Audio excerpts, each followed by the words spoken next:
It's the middle of July. You walk out to the tomato patch behind the kitchen. The plants are taller than your kids. Dark green. Thick. Beautiful. Every direction full of stem and leaf and new growth. You've been watering them, staking them, weeding around them through every single summer storm. They look healthy. They look like they're thriving. Then you count the tomatoes. 12, maybe 15. On a plant that should be giving you 50, you walk back to the porch and you wonder, what did I do wrong? Good soil, good seed, regular water, everything by the book. And here's the part that sounds completely backward. The problem wasn't that you did too little. It's that you left too much on the plant. Today, I'm going to show you exactly how to fix that. And stay until the end because I'll show you one final cut that rescues 20 or 30 extra tomatoes you'd otherwise lose to the very first frost. Here's something most gardening guides never tell you. A tomato plant is not trying to feed you, it's trying to survive. It's trying to spread. It's trying to reproduce as many times as possible before the season ends. And those two goals, feeding you and surviving, are not the same thing. Not even close. Left completely alone, a tomato plant does exactly what nature designed it to do. It grows in every direction at once. It throws out side shoots. It builds a thick, tangled inner canopy. It puts energy into stems and leaves and new growth because more stems, more leaves. More growth means more chances to survive. What it does not do is focus that energy on fruit. The result is a plant that looks impressive in July and disappoints you in August. Beautiful on the outside, dark and crowded on the inside. A few dozen tomatoes hidden in the middle where the sun can barely reach them. Small, slow to ripen, and the lower leaves already showing the first signs of disease, those small brown circles with yellow halos that start at the soil and slowly work their way up. That disease has a name, Septoria Lafsport. Early blight. It lives in the soil. And every time it rains, every time you water, it splashes up onto the lowest leaves and starts climbing. A crowded plant makes it worse. Pour air circulation. Leaves that stay wet for hours after rain. Dark, humid spaces inside the canopy where disease spreads without resistance. Now here's the part that changes everything. The same seed, the same soil, the same water, the same amount of sunlight, but a gardener who knows how to prune carefully, consistently, in the right places at the right time can turn a 30-pound plant into a 60-pound plant. Not by giving the plant more, by taking the right things away. Purdue University and Penn State studied these same methods in modern controlled trials and confirmed every part of it. The old kitchen gardeners knew it by feel. The university researchers now know it by science. The methods line up perfectly. Before you touch a single leaf, though, you need to know which kind of tomato plant you're actually dealing with. Because pruning the wrong kind the wrong way doesn't double your harvest. It cuts it in half. There are two kinds of tomato plants. In May, they look almost identical. Same height. Same color. Same hopeful little seedling sitting in a 4-inch pot at the garden center. Be August. They behave completely differently. They grow differently. They produce differently. And they need completely different hands on them. Get them confused and you'll prune the wrong plant the wrong way and spend the rest of the summer wondering why the harvest never came.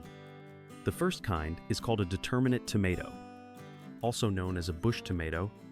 A determinate plant knows when to stop. It grows to about 4 or 5 feet tall, sets all its flower clusters in a short window of time, ripens everything more or less at once over 2 or 3 weeks, and then it's done. Finished. The plant has said everything it came to say. Think of it like a sprinter. One powerful burst of energy, everything at once. Then the race is over. This is the kind to grow if you want a heavy harvest all at once for canning, preserving, or making sauce. Common determinate varieties include Roma, San Marzano, Celebrity, and bush beefsteak. The second kind is called an indeterminate tomato, also known as a vining tomato. An indeterminate plant does not know when to stop. It keeps growing all season. New flowers, new fruit, new growth pushing upward, constantly getting taller, bushier, and more tangled until the first frost finally ends the whole conversation. In a long, warm season, a single indeterminate plant can climb 8 or 10 feet tall and produce 100 or more tomatoes spread out from July all the way through October. Think of it like a marathon runner. Steady, continuous, built for the long game. This is the kind to grow if you want fresh tomatoes on the table all summer long. Common indeterminate varieties include Brandywine, Cherokee Purple, Beefsteak, most heirloom varieties, and nearly all cherry and grape tomatoes. Lost the label? Here's how to tell them apart. Look at the very top of the main stem in midsummer. If the tip is formed into a flower bud with no new leaf growth above it, that's a determinate plant. It has made its decision and is putting everything into fruit. If the main stem keeps pushing out new leaves at the top with no sign of slowing down, that's an indeterminate. It's still running. Both kinds get pruned, but they get pruned very differently. And now that you know which kind you have, let me show you the one part of the tomato plant that causes more confusion and more lost harvests than anything else you'll encounter all season.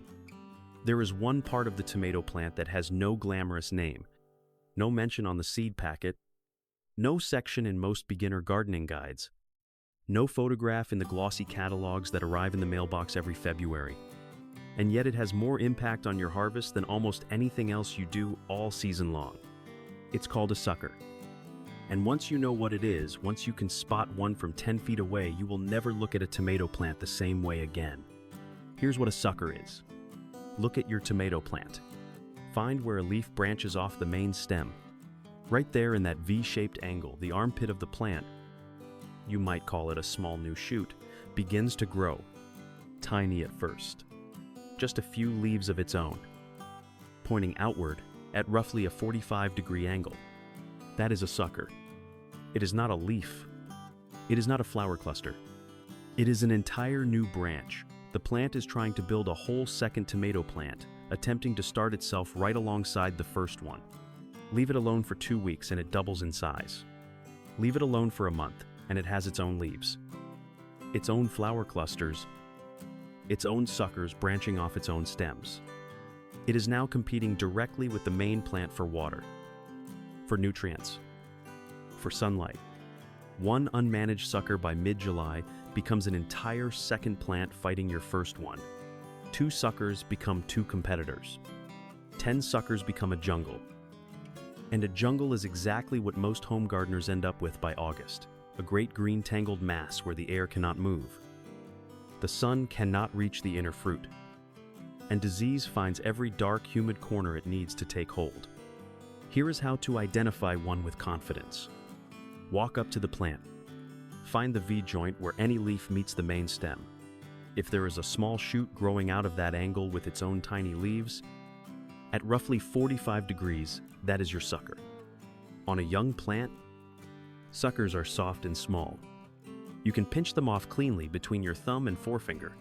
The plant barely notices. It heals within hours.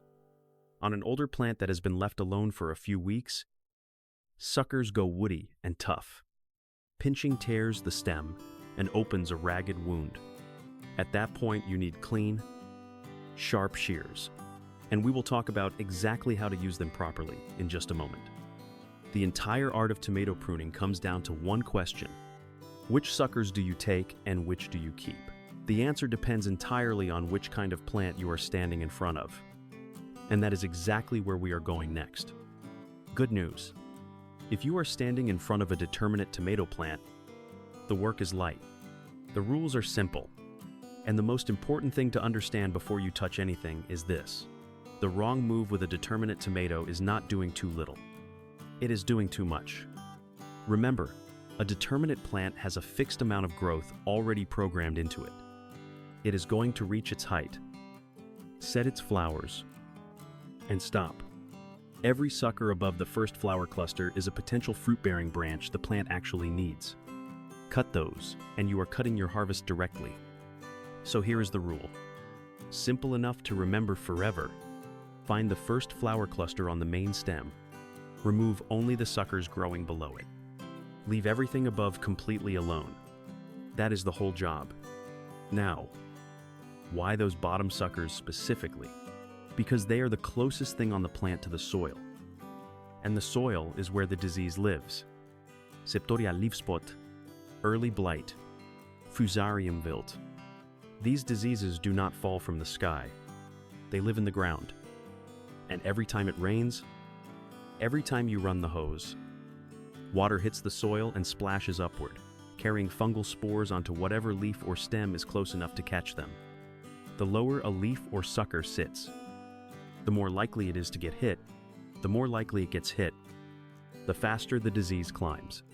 By removing the lowest 6 or 7 suckers, you do something simple but powerful. You raise the entire canopy of the plant up off the ground. You give the air room to move underneath. After a summer rainstorm, the lower stems dry off in an hour instead of staying wet all afternoon. Disease needs moisture and darkness to spread.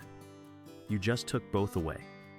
Now here is the one exception worth knowing, and it comes straight from research done at Purdue University. The single sucker growing just below the first flower cluster is unusually vigorous, stronger than the others, better positioned. And if you leave it, it will develop into a heavy secondary fruit-bearing branch that adds a noticeable bump to your total harvest. Every other sucker below the first flower cluster gone. That one strong sucker just below, keep it. It sounds like a small detail. It is not a small detail. And that is genuinely all you do to a determinate plant. Remove the bottom suckers. Keep the strong one just below the first flower cluster. Walk away and let the rest of the plant grow exactly how it wants. No topping. No aggressive pruning higher up. No weekly walks down the row searching for new growth to remove. Light pruning at the bottom is exactly enough. Heavy pruning of a determinate plant does not give you a bigger harvest. It gives you a smaller one, simple, careful, restrained, and the plant rewards you for it. The indeterminate is an entirely different conversation. An indeterminate tomato plant, left completely alone, does not become a productive garden plant. It becomes a problem, a beautiful, green, endlessly growing, fruit-light problem. Be August. An unpruned indeterminate looks impressive from the driveway. 8 feet tall, dense, dark green all the way through. The kind of plant that makes a neighbor stop and say, "Wow, look at those tomatoes." Except there aren't that many tomatoes. Because every bit of energy that plant had, every drop of water it pulled from the soil, every unit of sunlight it caught got divided across 200 growing points instead of focused on fruit. The individual tomatoes that do appear are smaller than they should be, hidden deep in a dark, humid canopy where air barely moves and disease finds exactly the conditions it loves. The solution is not complicated, but it requires a decision. Choose how many main stems you want, then stick with it. That is the entire principle. Everything else follows from there. You have 3 traditional choices: single leader, 1 main stem, every sucker removed without exception. All of the plant's energy focused on that single vertical line of growth. The result is the largest individual fruits, the easiest plant to stake and manage, and the cleanest canopy you will ever tend. The trade-off is a slightly smaller total harvest compared to the other methods. This is how commercial greenhouse growers handle indeterminate tomatoes: maximum efficiency, minimum wasted energy, double leader. You keep 1 sucker, the strong one, growing just below the first flower cluster. Same as on the determinate, and allow it to develop into a full second main stem alongside the first 2 stems. 2 strong vertical lines of growth. Larger total harvest than single leader. Fruit still comes in at good size. Easier to support than a 3-stem plant. This is what most careful home gardeners choose. This is what I do most years.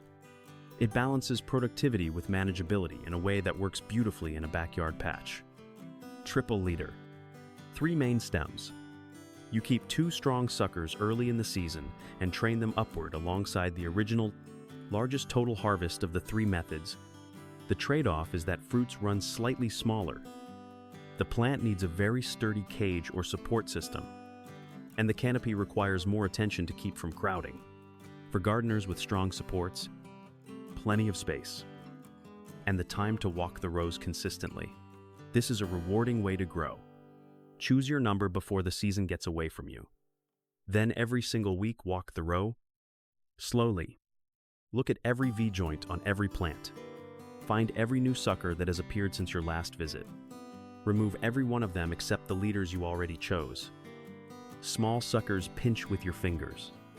Large suckers clean shears. Every week, without skipping, skip 1 week in July and you come back to find suckers that have gone woody and thick. Each one already starting its own set of side shoots.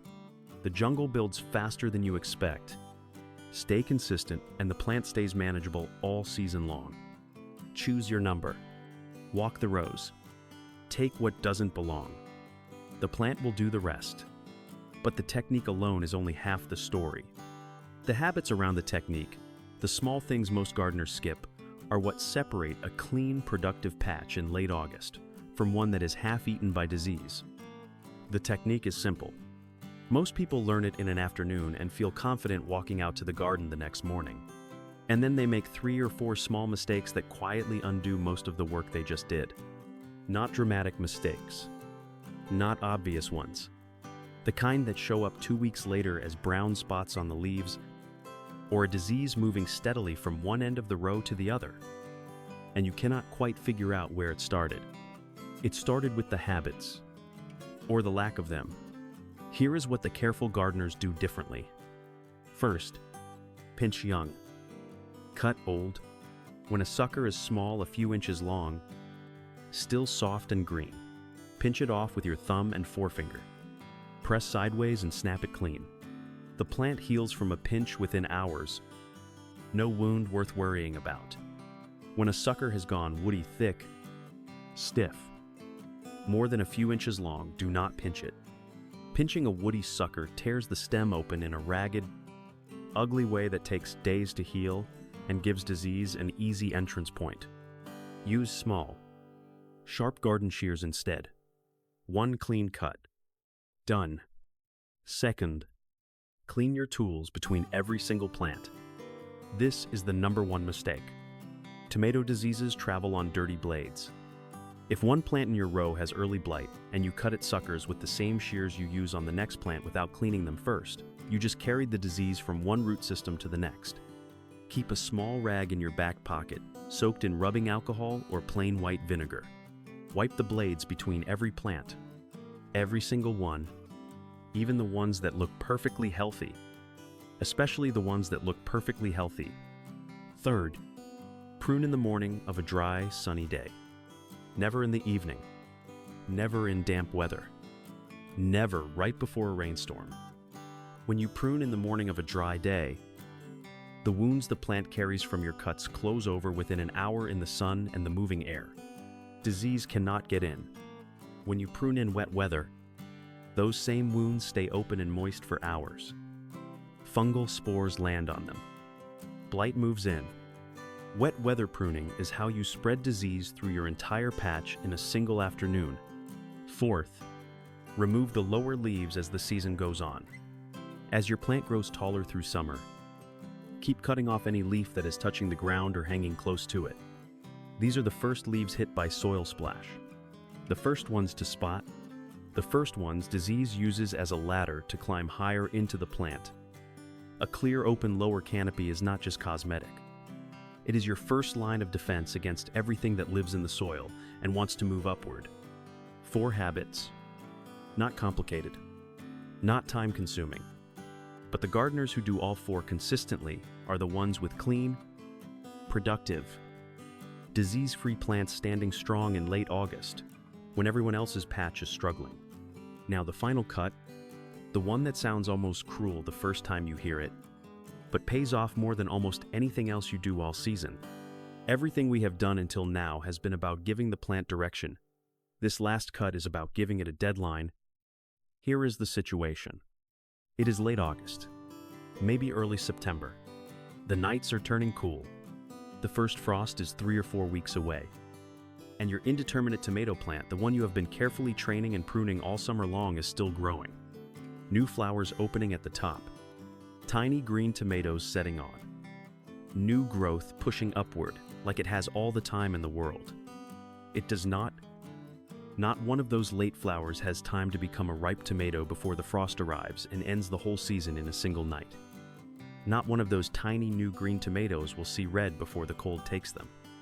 Every bit of energy your plant spends on that new growth in the final weeks of summer is energy stolen, pulled directly away from the green tomatoes already hanging on the vine. The ones that are close, the ones that could ripen with just a little more time and a little more of the plant's attention. So you give the plant what it cannot give itself. A hard stop. This is called topping. And it is the opposite of everything you have been doing all season. 3 to 4 weeks before your expected first frost date, take your clean shears and cut the very top off every indeterminate tomato plant in the patch. The growing tip, any new flower clusters that have appeared in the last week or two. Cut hard. Take a foot off the top if that is what it takes. You are not being cruel. You are telling the plant the growing season is over. Ripen what you have. And it listens. Within days, the change begins. All the energy the plant was pouring into upward growth reverses direction and flows down into the fruit already on the vine. Green tomatoes that looked weeks away from ripe begin to blush pink, then deepen to orange, then red. Tomatoes you had mentally written off as lost too small. Too green. No chance begin to turn. A topped indeterminate plant in late September can ripen 20 or 30 extra tomatoes that would have been killed green by the first frost.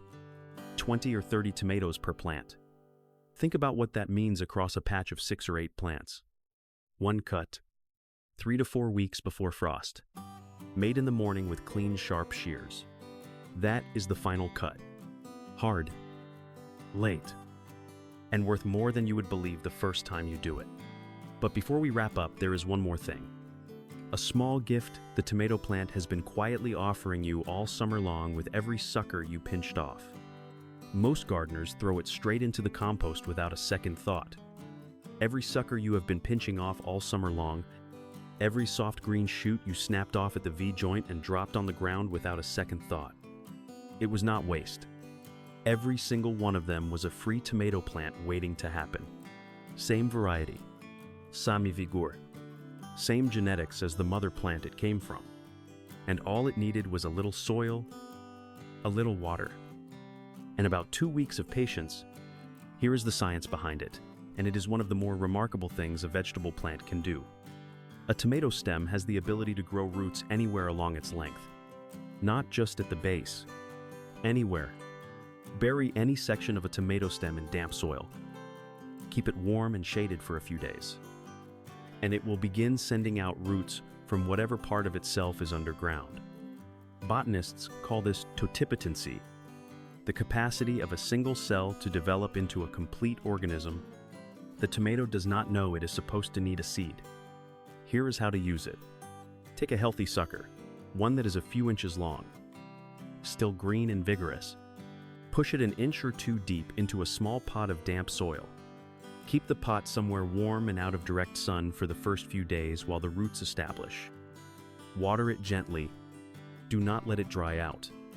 Within 2 weeks, you have a young tomato plant with its own root system, ready to go wherever you need it. You can also simply set the sucker in a glass of water on the kitchen windowsill.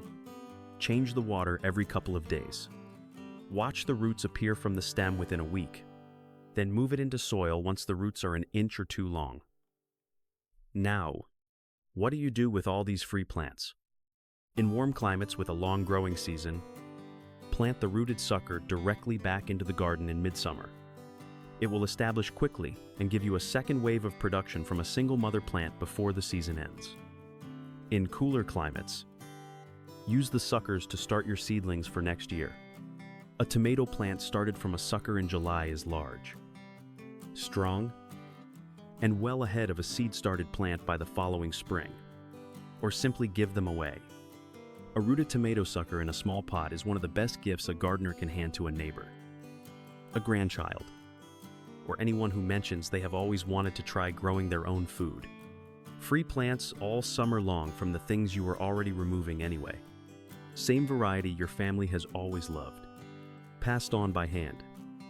The way the best garden knowledge has always traveled, here is what we just walked through. 2 kinds of tomato plants. A different pruning strategy for each. The sucker what it is, where it lives, and exactly what to do with it. Lower leaves removed to keep disease off the canopy. Clean tools to stop one sick plant from infecting the next. Morning timing to let the wounds heal fast. The final cut that ripens 20 or 30 extra tomatoes per plant before the frost takes them. And free new plants from every sucker you would have thrown away anyway. Same seed, same soil, sama water, but this time a completely different harvest. This knowledge does not live in seed catalogs. It is not something the garden industry has any reason to teach you. A gardener who prunes well buys fewer plants, loses less to disease, and needs less of everything the industry sells. It lives in kitchen gardens, passed from mother to daughter, generation to generation. In the kind of quiet handoff that does not make headlines but feeds families for 100 years. Now it is yours.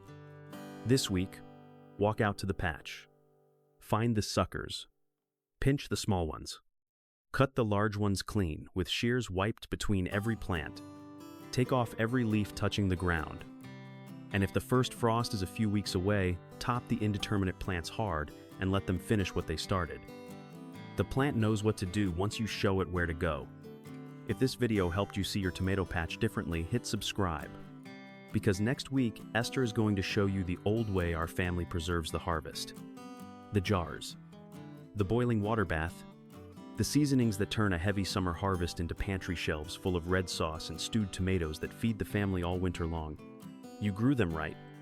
Now let's make sure nothing goes to waste.